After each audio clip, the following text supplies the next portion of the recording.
Hello everyone, welcome to management e learning. इस video lecture में हम लोग देखेंगे परफॉर्मेंस एंड रिवॉर्ड मैनेजमेंट एके2 यूनिवर्सिटी एमबीए का लास्ट ईयर का क्वेश्चन पेपर। पूरे क्वेश्चन पेपर को 3 पार्ट में डिवाइड किया गया है, सेक्शन में डिवाइड किया गया है, section A, section B and section C. Okay, section A से स्टार्ट करते हैं। सेक्शन ए में टोटल आपको 10 क्वेश्चन दिए रहेंगे और etch carry 2 marks. Total weightage है 20। ठीक है, फर्स्ट क्वेश्चन है आपका define the performance management. Define the performance management. तो परफॉर्मेंस मैनेजमेंट सिस्टम क्या है? The performance management system is a systematic process used by the organization to plan, monitor, evaluate and improve the employees' performance so that individual goals are aligned with the organizational objective. Okay, so performance management एक continuous process है, एक systematic process है जो help करता है to plan, to monitor, to improve the employees performance. ठीक है, employ के परफॉर्मेंस को प्लान करता है, मॉनिटर करता है, इंप्रूवमेंट स्ट्रैटेजी बनाता है और लिंक करता है इंडिविजुअल गोल को ऑर्गेनाइजेशन के गोल से। ओके, तो यहाँ पे मैंने पॉइंट्स में भी लिख दिया है। Performance management is the continuous process, is the systematic process used by the organization to plan, monitor or improve the employee performance and it link the individual goal with the organizational goal. Okay. Now, next question है आपका 1D, differentiate between KPI and KRA. KPI and KRA का difference, KPI that means the key performance indicator and KRA that is the key result area. Okay, KPI measure the performance and key result area measure the responsibility area. Key result area define the responsibility area. Key result area आपको responsibility area बताता है. It is the qualitative होता है, इसको quantitative होता है ये. ठीक है, एग्जाम्पल मैंने दिया है सेल ग्रोथ बाई इतना %। इसको हम लोग क्वांटिटेटिव फॉर्म में दिखा सकते हैं एंड ये क्वालिटी के फॉर्म में होता है जैसे sale management. Okay, sale management का रिस्पॉन्सिबिलिटी एरिया क्या है? ओके, नाउ अनदर क्वेश्चन है आपका 1C, mention 2 features of minimum wages act 1948। आपको मिनिमम वेजेस एक्ट 1948 के बारे में बताना है। तो वेजेस एक्ट जिसमें वेजेस को फिक्स किया जाता है, fix the minimum wages for the worker and prevent the exploitation of labour. ठीक है, जो वर्कर का वेजेस है वो मिनिमम अमाउंट इस एक्ट के अकॉर्डिंग फिक्स किया हुआ है। क्यों किया हुआ है? ताकि वर्कर को करेक्ट वेजेस मिले और वो एक्सप्लॉयटेशन से उनको प्रिवेंट किया जाए। ओके, नाउ नेक्स्ट क्वेश्चन है आपका 1D, what is competency mapping. ठीक है, व्हाट इज कॉम्पिटेंसी मैपिंग? तो कॉम्पिटेंसी मैपिंग क्या है? Competency mapping is a process of identifying, assessing and documenting the skills, knowledge, ability and behavior required for the employees to perform the job effectively. ठीक है, competency mapping help the organization to understand what skills are needed for a job and whether the employees have those skills or not. ठीक है, competency mapping क्या करता है? वो identify करता है जॉब के लिए कि क्या स्किल चाहिए, इस जॉब को परफॉर्म करने के लिए नॉलेज क्या चाहिए, कैसा बिहेवियर चाहिए, और वो एम्प्लॉय में चेक करता है कि जो required skill, knowledge, ability, behaviour है वो उस एम्प्लॉय में है या नहीं है। अगर नहीं रहता है तो ट्रेनिंग एंड डेवलपमेंट की प्लानिंग करता है। ठीक है, तो competency mapping it identify the skill, knowledge and ability related to job and the person who performing the job they check कि उनके पास है कि नहीं। They also check whether the employ have those skill और not and required to perform a job effectively. Job को effectively perform करने के लिए ये सारे स्किल्स, नॉलेज, एबिलिटी उस एम्प्लॉय में है या नहीं। ठीक है, and then develop the training and development programme. Now next question है आपका 1E, suggest 2 way to overcome the bias in performance appraisal. ठीक है, यहाँ पे use the multiple rater, provide the training to the appraiser. ठीक है, use the multiple rater that means आप जो एम्प्लॉय को फीडबैक देते हो, आप एम्प्लॉय के परफॉर्मेंस को इवेलुएट करते हो, तो किसी एक से ना करवा के उनको मोर देन 1 पर्सन से उनको इवेलुएट करवाना चाहिए, जिसके अंदर आता है manager, peers, subordinate, self and customer. 360 degree feedback के थ्रू, जिसमें वो सेल्फ को, खुद को भी वो इवेलुएट करेगा। ठीक है, this reduce the personal bias, give the fair and balance feedback, improve the accuracy of the performance appraisal and cover the different aspect of the performance. ठीक है, सेकेंड आपका था कि provide the training to the appraiser. Provide the training to the appraiser, that means जो appraisal करेगा, जो evaluate करेगा, उनको ट्रेनिंग दी जाती है, उनको बताया जाता है आपको किस किस पॉइंट को देखना है। ठीक है, तो it reduce the error like the favoritism and halo effect, ensure the uniform and fair evaluation, improve the feedback and communication skill. Okay, next है आपका 1F, give 1 real example of 360 degree appraisal been implemented. Okay, 360 degree appraisal से question आया है। Okay, so 360 degree appraisal is the performance appraisal method in which the employees receive the feedback from the all direction. ठीक है, supervisor feedback देगा, peers group feedback देंगे, subordinate देंगे, customer देंगे and self evaluation. Okay, तो these are the source of feedback. Manager हो गया, supervisor हो गया, पीयर ग्रुप्स हो गया, सबऑर्डिनेट हो गया, कस्टमर क्लाइंट हो गया, सेल्फ अप्रेजल हो गया। ओके आपको क्वेश्चन में आपको रियल एग्जांपल बोला है, तो आप एक कोई भी एग्जांपल दे दीजिए। फॉर एग्जांपल राहुल का फीडबैक देना है 360 डिग्री फीडबैक से, तो सेल मैनेजर जिसका जिसका जॉब प्रोफाइल है sale manager in a company, ठीक है। तो मैनेजर फीडबैक देगा, पीयर ग्रुप्स फीडबैक देंगे, सबऑर्डिनेट देंगे, कस्टमर देंगे एंड राहुल खुद भी देगा self appraisal. Okay 1G mention one way a balance score card help in strategic alignment, ठीक है। Balance score card help in strategic alignment. तो बैलेंस स्कोर कार्ड क्या है? Balance score card is the performance management tool that major the organizational performance using both financial and non financial indicator, ठीक है। Balance score card आपका एक performance management tool है जो major करता है ऑर्गेनाइजेशनल का परफॉर्मेंस, जिसमें आप financial indicator and non financial indicator दोनों को यूज करते हैं, ठीक है। तो बैलेंस स्कोर कार्ड का ये 4 पर्सपेक्टिव है, 4 एरिया है जिसके थ्रू ऑर्गेनाइजेशन के परफॉर्मेंस को मेजर किया जाता है। Okay financial perspective, profit, cost control, return on investment देखते हैं। यहाँ पे क्वेश्चन होता है how do we look to the share holder, ठीक है। देन कस्टमर पर्सपेक्टिव, जहाँ पे customer satisfaction, loyalty and market share को देखते हैं। यहाँ पे आपका क्वेश्चन राइज होता है कि how do customer see us, okay. And internal business process perspective, जहाँ पे efficiency, quality, innovation and cycle time.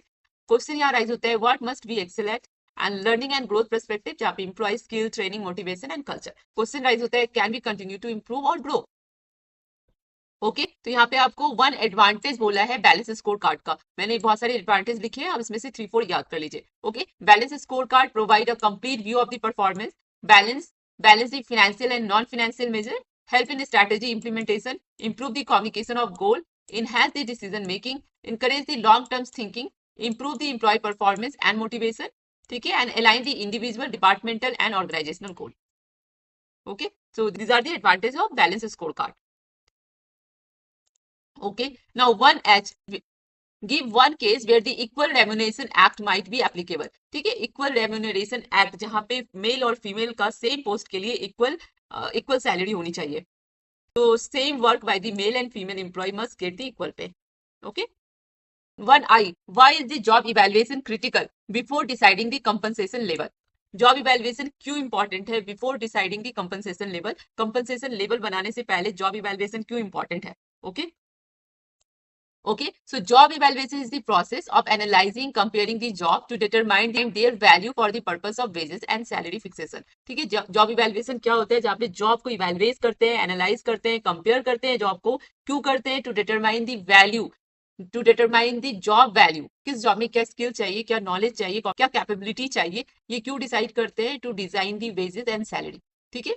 So why job evaluation is important? It is important for the fair and systematic wage fixation, reduce the dispute and grievance, improve the employee satisfaction, help in cost control, provide a rational pay structure. Job evaluation help organization to decide the value of its job. ठीक है? Now the 1J, define the basic pay and gross pay. Define the basic pay and gross pay. ठीक है? तो basic पे आपका fix salary part होता है and gross पे आपकी फिक्स पे के साथ जो आपको अलाउंस दिया जाता है उसको ग्रॉस पे कहते हैं, ठीक है। बेसिक पे में क्या आता है? Basic pay the fix salary paid to the employees before any allowance और बोनस और डिडक्शन, एंड ग्रॉस पे जहाँ पे आपको total salary earn by the employees before deduction, it include the basic pay plus allowance plus bonus, ठीक है। Basic पे में आपका सिर्फ फिक्स सैलरी पार्ट रहता है और ग्रॉस पे में आपका fix salary plus the allowance plus the bonus, okay. It include the HRA, DA, medical allowance, special allowance and over time. It represent the total earning, ठीक है। एग्जाम्पल मैंने लिखा है, employ salary is 50K per month and basic salary उसका 30K है and rest में भी allowance, okay. Now section B का टोटल वेटेज 30 मार्क्स का है। 5 क्वेश्चन दे रहे हैं, आउट ऑफ 5 आपको फिल करके आना है, ठीक है। फर्स्ट क्वेश्चन है आपका, assume that you are the head of HR, आप हेड ऑफ एचआर हो in a mid size IT company, design a basic performance appraisal framework covering the KRA, appraisal frequency and feedback process. Okay? इसमें आप बोल रहे हैं कि आपको अब हेड ऑफ एचआर हो मिडिल साइज आईटी कंपनी का और आपको डिजाइन करना है बेसिक परफॉर्मेंस अप्रेजल फ्रेमवर्क, ठीक है। परफॉर्मेंस अप्रेजल फ्रेमवर्क क्या होता है? तो it is a structure system use by the organization to evaluate, monitor and improve the employ performance, ठीक है। Basic performance appraisal system is ensure systematic evaluation, feedback, development of the employees to achieve the organisational goal. आपको एक framework बनाना है जिसमें आप company के employees का systematic evaluation कर सकते हो, फीडबैक ले सकते हो और फिर डेवलपमेंट प्रोग्राम डिजाइन कर सकते हो, ठीक है। ओके, तो आप कैसे करोगे? This is the structure, set the objective, set the standard, measures, evaluate, feedback, development and then follow up. ठीक है, जिसके अंदर आपको आइडेंटिफाई दी की आ रही, that means the key result area. Key result area के अंदर आपका आ जाता है quality, deadline and team work. Then set the performance, आपको on the basis of this आपको on the basis of quality, on the basis of deadline and team work पे आपको रेटिंग करना है, इवैल्यूएट करना है। Set the performance standard, conduct the periodic appraisal, provide the feedback and link with the reward and training. Now question B, discuss the role of competency mapping. Competency mapping important topic है। Discuss the role of competency mapping in succession planning and career development. So discuss the role of competency mapping in the succession planning. ठीक है, succession planning क्या होता है? Succession planning क्या होता है कि जब ऑर्गेनाइजेशन में पोस्ट खाली हो जाती है ड्यू टू ट्रांसफर हो गया, ड्यू टू प्रमोशन हो गया, या किसी ने जॉब छोड़ दिया, या ड्यू टू डेथ और एक्सीडेंट, तो उस वैकेंसी को आइडेंटिफाई करना है और राइट पर्सन को वहां पे भेजना है। और कॉम्पिटेंसी मैपिंग क्या है? Competency mapping is the process of identifying the skill, knowledge, behavior and ability required for the employee to perform the job successfully. It helps the organization to match the right person to right job. ठीक है, competency mapping एक systematic process है जिसमें job को analyse करते हैं और identify करते हैं कि क्या इस जॉब के लिए क्या स्किल चाहिए, इस जॉब के लिए क्या रिक्वायर्ड स्किल चाहिए, नॉलेज चाहिए, बिहेवियर चाहिए, की कॉम्पिटेंसी क्या चाहिए, ताकि जॉब को इफेक्टिवली परफॉर्म किया जाए। Okay, so what are the role? यहाँ पे आपसे रोल पूछा है कि कॉम्पिटेंसी का क्या रोल है। तो की competency help to identify the future leaders. ठीक है, आपको राइट कैंडिडेट वो खोज के देते हैं। Match the skills with the future role, reduce the leadership gap and support the career planning. Okay, now next question है आपका question 2C। Company wants to implement a competency based promotion. ठीक है, आपको कॉम्पिटेंसी बेस्ड प्रमोशन करना है। Explain the step involved and how it could affect the succession planning. Okay, ठीक है, succession planning मैंने आपको ऑलरेडी बताया कि सक्सेशन प्लानिंग क्या होता है। It is a process to identifying, developing and preparing the employees to fill the key position in the organisation when they become vacant. जब ऑर्गेनाइजेशन में कोई पोस्ट वैकेंट होता है, खाली हो जाता है due to promotion, retirement, resignation और डेथ, उस पोस्ट के लिए राइट कैंडिडेट कैसे फिल करना है। ठीक है, ओके, तो impact of competency based promotion, ensure the right person for the right job, improve the employee motivation, build the strong leadership pipeline and right leader identify, focus the employee development programme. ठीक है, इनका main competency based promotion का main aim होता है कि right person को right job के लिए एट द राइट टाइम पे फिक्स करना। लीडरशिप को प्रमोट करता है, स्ट्रॉन्ग लीडरशिप पाइपलाइन बिल्ड करता है ये। Okay, now 2D, create a sample job evaluation report for a customer service executive using any two job evaluation method। ठीक है, आपको बोल रहा है कि कोई भी दो जॉब इवैल्यूएशन मेथड के हेल्प से आप कस्टमर सर्विस एग्जीक्यूटिव का जॉब इवैल्यूएट कीजिए। ठीक है, तो हम लोग जॉब इवैल्यूएशन क्या होता है पहले देख लेते हैं। जॉब इवैल्यूएशन मेथड क्या है? ठीक है, आपको कोई भी मैंने यहाँ पे लिखा है ranking method, classification method, point method and factor comparison method. ठीक है, ये जॉब इवैल्यूएशन मेथड है जिससे जॉब को इवैल्यूएट करते हैं। आपको इवैल्यूएट करना है कस्टमर सर्विस एग्जीक्यूटिव का। आप इनमें से कोई भी दो मेथड यूज कर सकते हैं। ठीक है, रैंकिंग मेथड में क्या होता है? रैंकिंग मेथड में जहाँ पे जॉब को अरेंज किया जाता है from higher to lower value, ये रैंकिंग मेथड है जो जॉब वैल्यू पे किया जाता है। पॉइंट मेथड क्या है? जब job are rated using the point scale. ठीक है, point assign to the factor, आपको पॉइंट असाइन किया जाता है फैक्टर पे, लाइक स्किल में, एफर्ट्स में, रिस्पॉन्सिबिलिटी में। ये सारा टोटल पॉइंट डिटरमाइन करता है जॉब वैल्यू को। ठीक है, तो रैंकिंग मेथड में क्या था? Job are rank in order of value. Classification method क्या करता है? जॉब को क्लासिफाई करता है, जॉब को ग्रुप में डिवाइड करता है। ठीक है, group the job into the grades and classes. ठीक है, based on the predetermined standard, assign the job to the similar job category. ठीक है, जैसे ग्रेड 1 हो गया मैनेजर जॉब, ग्रेड 2 हो गया सुपरवाइजरी जॉब, ग्रेड 3 आपका क्लर्क जॉब हो गया एंड ग्रेड 4 आपका अनस्किल जॉब। ओके, तो जॉब को यहाँ पे क्लासिफाई किया जाता है, ग्रुप में जॉब को कैटेगराइज किया जाता है। एंड फैक्टर कंपैरिजन मेथड क्या होता है? की फैक्टर को यहाँ पे कंपेयर करते हैं across the job. Factor include the skill, efforts and working condition. ठीक है, तो जॉब को यहाँ पे रैंक किया जाता है on the basis of relative value of the factor.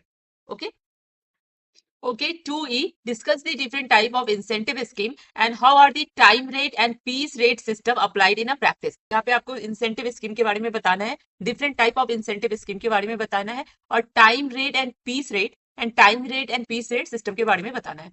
ठीक है, तो इंसेंटिव स्कीम क्या है? Incentive schemes are the reward plan design to motivate the employ by offering the additional monetary और non monetary benefit for achieving the higher performance, productivity और efficiency. ठीक है, तो इंसेंटिव क्या होता है? आपको रिवॉर्ड दिया जाता है आपके अच्छे परफॉर्मेंस के लिए, हायर परफॉर्मेंस के लिए आपको रिवॉर्ड दिया जाता है monetary and non monetary benefit में। ठीक है। तो टाइप्स ऑफ इंसेंटिव क्या है, आपको ये एडिशनल है, सैलरी के अलावा आपको ये दिया जाता है। मॉनेटरी इंसेंटिव में क्या आता है, बोनस आ गया, कमीशन आ गया, profit sharing, piece rate wage system या फिर पीस रेट सिस्टम, ठीक है, and overtime allowance and time rate system. Okay, according to question आपको डिस्कस करना है piece rate system and time rate system, ठीक है, ये भी देखेंगे। एंड नॉन मॉनेटरी इंसेंटिव में क्या आता है, आपको प्रमोशन आता है, recognisation and award, job security, better working condition, training and career growth, ठीक है। तो ये टाइप्स ऑफ इंसेंटिव स्कीम है। अब हम लोग देखते हैं time rate system and piece rate system. Time rate system, under the time rate system wages are paid on the basis of time work, ठीक है, जितना टाइम काम करेंगे उसके अकॉर्डिंग आपको वेजेस मिलेगा, सैलरी मिलेगा, ठीक है, such as per hour, per day, per month और इरिस्पेक्टिव ऑफ आउटपुट। यहाँ पे आउटपुट वैल्यू नहीं रखता है, यहाँ पे टाइम वैल्यू रखता है। ओके, सो क्या फॉर्मूला है, wages equal to time work by the rate per unit of the time, ठीक है। Example, if the worker is paid 100 per our, ठीक है, किसी वर्कर को 100 रुपीज पर आवर पेड होता है और वो उसने 8 आवर काम किया, तो कैसे कैलकुलेट करेंगे, 8 मल्टीप्लाई 100, 800, ठीक है। नाउ पीस रेट सिस्टम में क्या होता है, दैट मींस द यूनिट, ठीक है, प्रोडक्ट, ठीक है। तो under the piece rate system wages are paid according to the number of unit produce by the worker, ठीक है। तो वेजेस का फॉर्मूला क्या होगा, number of unit produce by the rate per unit, ठीक है। एक यूनिट को प्रोड्यूस करने में जो यूनिट लगेगा मल्टीप्लाई कर देना है नंबर ऑफ यूनिट से, ठीक है। If the rate per piece is 20 and worker produce 50 unit, तो वेजेस कैसे हो जाएगा, 50 मल्टीप्लाई 20। ओके, ओके, तो ये आपका टाइम रेट सिस्टम है।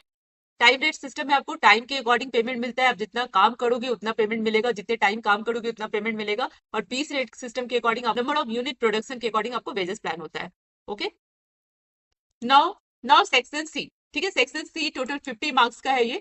आपको यहाँ पे टोटल 5 क्वेश्चन सॉल्व करने रहेंगे और हर एक क्वेश्चन में आपको ऑप्शन दिया रहेगा। ओके, 3A, 3A बोलता है a retail company wants to move from traditional performance appraisal to performance management system. What key shift would you recommend it and why? ठीक है, तो ट्रेडिशनल परफॉर्मेंस मैनेजमेंट से आपको मॉडर्न परफॉर्मेंस मैनेजमेंट में change करना है और आपको बताना है कि आप किस किस एरिया में चेंज कर सकते हो। तो आप क्या रिकमेंड करोगे कि कहाँ पे चेंज करना है।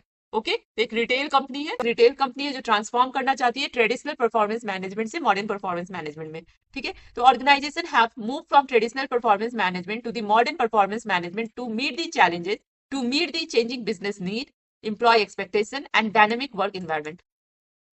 ओके, ट्रेडिशनल परफॉर्मेंस मैनेजमेंट में एनुअली और ईयरली परफॉर्मेंस अप्रेजल होता था, परफॉर्मेंस अप्रेजल होता है, focus on the past performance, top down approach, manager के अंदर जो काम करता है वो उसको इवेलुएट करता है उसके परफॉर्मेंस को, and rating based system and paper work heavy होता है, यहाँ पे लिमिटेड फीडबैक होता है, use mainly for the salary and promotion decision, ठीक है। तो ये आपका ट्रेडिशनल परफॉर्मेंस मैनेजमेंट है।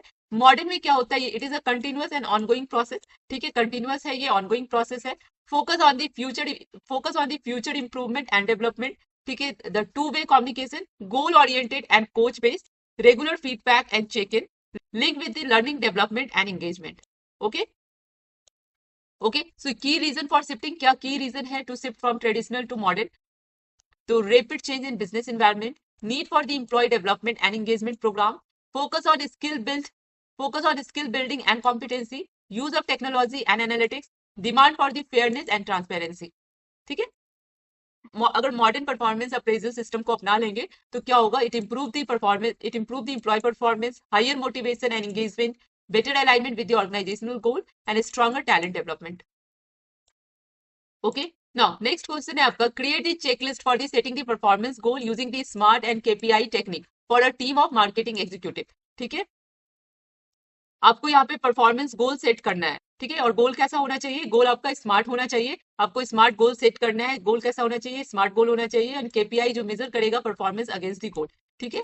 तो स्मार्ट गोल का ये है, S for specific, M for measurable, A for achievable, R for relevant and T for time bounded, ठीक है। तो जो गोल है ये स्मार्ट गोल होना चाहिए, and these are the and KPI that is the key performance indicator, ठीक है। Use this checklist to design and evaluate the KPI clearly link to the business goal, ठीक है। इसके अंदर आता है clearly link to the business goal, quantifiable and measurable, easy to understand, relevant to the role and department, time based, actionable and regular review. Okay, now 4A, evaluate on the method of performance appraisal for the individual and organizational development, ठीक है। आपको methods of performance appraisal यहाँ पे बताना है, different methods of performance appraisal, ठीक है, ये इंपॉर्टेंट है। इसके अंदर आता है आपका rating scale method, management by objective, 360 degree feedback method, behavioural and core rating method, ठीक है, balance score card, key performance indicator. ये सारा मेथड बहुत ही इंपॉर्टेंट है, आप इसको इंडिविजुअली करके जाइए, ठीक है। यहाँ पे हम लोग क्विकली रिवाइज कर रहे हैं, डिटेल वीडियो मैं आपको प्लेलिस्ट में अटैच कर दूंगी, आप वहां से देख लीजिएगा। 4B, you are assigned to conduct the performance counseling for the underperforming employees. Write the detailed script how you will open, conduct and close the session. ठीक है, आपको एक प्रोजेक्ट मिला है जिसमें आपको कंडक्ट करना है परफॉर्मेंस काउंसलिंग। किसका करना है? जो अंडर परफॉर्मिंग इंप्लॉइज है, ठीक है। तो आपको एक सेशन कंडक्ट करना है, आपको एक सेशन कंडक्ट करना है, आपको स्क्रिप्ट तैयार करना है कि आप ओपन कैसे करोगे सेशन, कंडक्ट कैसे करोगे और क्लोज कैसे करोगे। ओके ओके, ठीक है। तो you are assigned to conduct the performance counselling for the under performing employees. तो ओपनिंग द सेशन, वेलकम आपको करना है, welcome the employee politely, create friendly and comfortable environment, explain the purpose of meeting, ठीक है, and then conduct the session, ठीक है। Discuss the performance gap clearly, employee से आपको क्लियरली बताना है कि यहाँ परफॉर्मेंस गैप है। Listen the employee's problem, employee के प्रॉब्लम को सुनना है। Identify the reason for the under performance, set the realistic improvement goal and suggest the training और support. And then closing session, summarize the key discussion point, confirm the agree action plan, encourage the employees and fix follow-up meeting. Okay? Okay? Now 5A describe the application and limitation of balance scorecard in the performance management. ठीक है, balance score card क्या था? Balance score card performance management tool है जो evaluate करता है organisation के performance को by using both financial and non financial measures. ठीक है, एप्लीकेशन क्या है? It link the strategy with performance, measure the financial non-financial performance, improve the communication, support the long-term planning. And limitation, difficult to design, time consuming, required continuous monitoring, may ignore the external factor. Okay. Now 5B, describe how a tech startup can implement an online performance appraisal system, including platform selection, rollout plan and training. ठीक है, online performance system आपको setup करना है। तो कैसे करेंगे? तो select the suitable HR software, define the performance criteria, train the employee and manager, pilot testing, full implementation and regular feedback and review. Okay okay, 6A, analyze the impact of internal equity and external competitiveness in designing the compensation system for the managerial role. ठीक है, तो internal equity में क्या क्या आ जाएगा? Fair pay within the organization base on the job value, improve the motivation and external competency, pay compare with the market, help to attract the talent and reduce the employee turnover. Okay. Now next, 6B, discuss the impact of inflation and market benchmark on managerial compensation planning using a live and hypothetical cases. Okay. The impact of inflation क्या होता है? Impact of inflation क्या होता है on managerial compensation planning में? तो it reduce the purchasing power, require the salary revision and market benchmark क्या है? To ensure the competitive pay. ठीक है, आप competitive payment करना होगा, तभी कॉम्पिटेटिव पेमेंट करना होगा, तभी एम्प्लॉय अट्रैक्ट होंगे, टैलेंट अट्रैक्ट होगा and help to train the manager. Okay, next next question है आपका, discuss the regulatory framework governing the compensation in India with reference to minimum wage act 1948 and equal remuneration act 1976। ठीक है, तो minimum wages act 1948 में क्या होता है? वहां पे फिक्स करते हैं मिनिमम वेजेस, क्यों किया जाता है? To prevent the exploitation. And equal remuneration act के अकॉर्डिंग इक्वल पे होना चाहिए फॉर द इक्वल वर्क। ठीक है, no gender discrimination. Okay okay, all the best for your exam. अगर चैनल को सब्सक्राइब नहीं किया है तो चैनल को सब्सक्राइब कर लीजिए, लाइक एंड कमेंट जरूर कीजिएगा।